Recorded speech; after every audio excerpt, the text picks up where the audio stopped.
Uh, Blessings in life to anyone who happens to come across this recording. This is actually a manifestation of an idea that I've had for quite some time, and I decided to go for it, to put it out into the world. And so, if you've come across this, thank you for your interest and particularly for your time. If you take the time out to listen to this whole recording, this whole message, I truly appreciate it. Today is November 24th, 2021.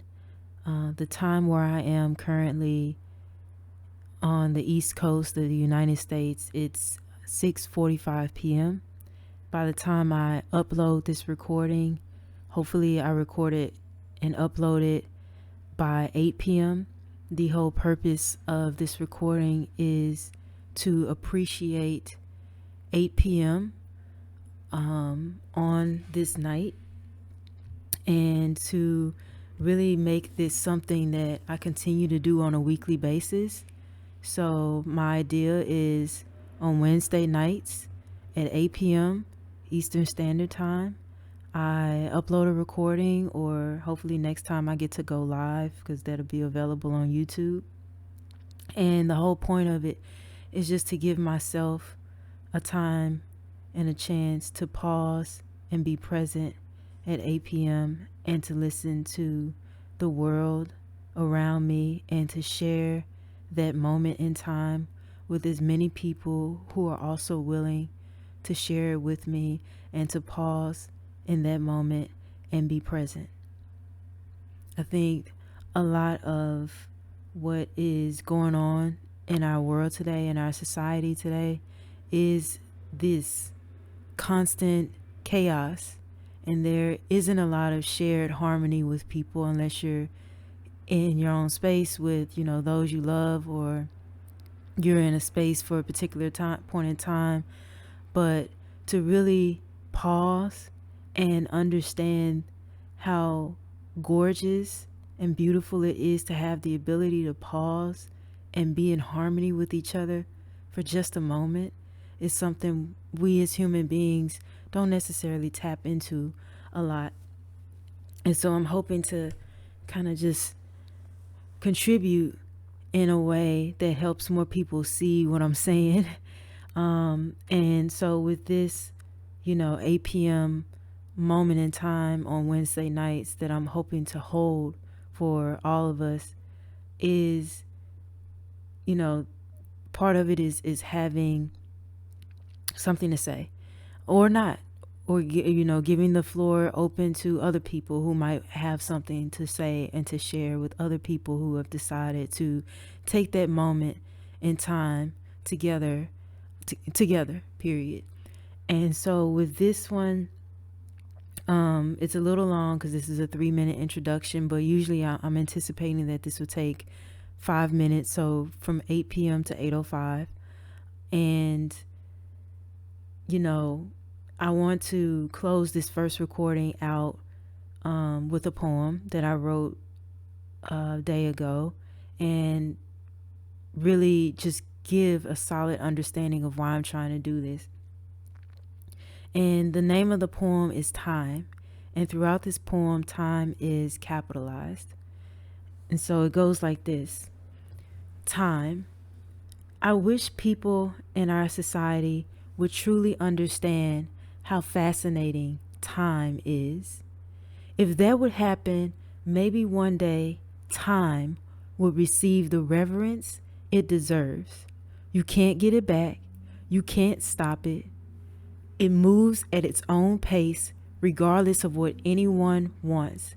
And once our individual time runs out, that's it, at least in this bodily form.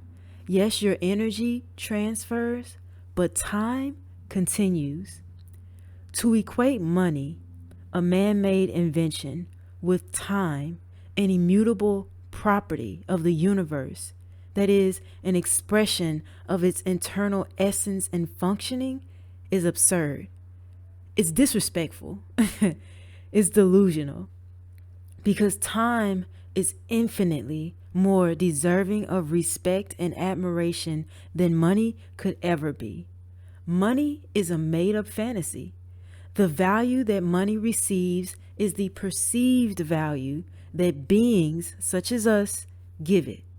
Money is based on blind faith. Money is based on coercion. And time, however, cannot be controlled or manipulated the way money can be. And the conflation of these two things only serves one purpose: power, control, and domination over another being, so as to obtain disproportionately more power and control over real world resources. It's an addiction, and money as it is currently used is the substance that feeds that addiction. An understanding of time is the cure. Revering and marveling and respecting time as the beautiful, omnipresent, ubiquitous force that it is should be an understanding that every human being receives. Then we can truly begin to live in the present and build for the future with a proper emphasis on the past. We live in a society that is upside down, and it cheapens this precious resource that we have. A society that creates endless, mindless distractions so that we don't spend our time wisely, and instead we spend money. If you really want to learn how to meditate and tap into mindfulness and being present, begin with an appreciation of time. Begin to truly appreciate time and navigate this world from that orientation. Love your time, revere your time, have gratefulness and gratitude for your time. Be selfish with your time when you need to be. Be generous with your time when you know it's the right time to be. See how spending your time in that way can change things for you. And that is how we can all truly live. I'm going to start a website called 8 p.m. Worldwide and speak more about this concurrent, in tandem nature that we're all existing in at the same time. And just if you're interested, please join me on this journey. I would love to connect with like-minded people, with people who understand what I'm trying to get at, with people who can articulate this in different ways, and just building a community of people who really want to show our appreciation for time in all its aspects. So thank you so much for tuning into this. Thank you so much for coming across this. If you have any comments, please leave them in the section below. And until next time, take care of yourself. Peace.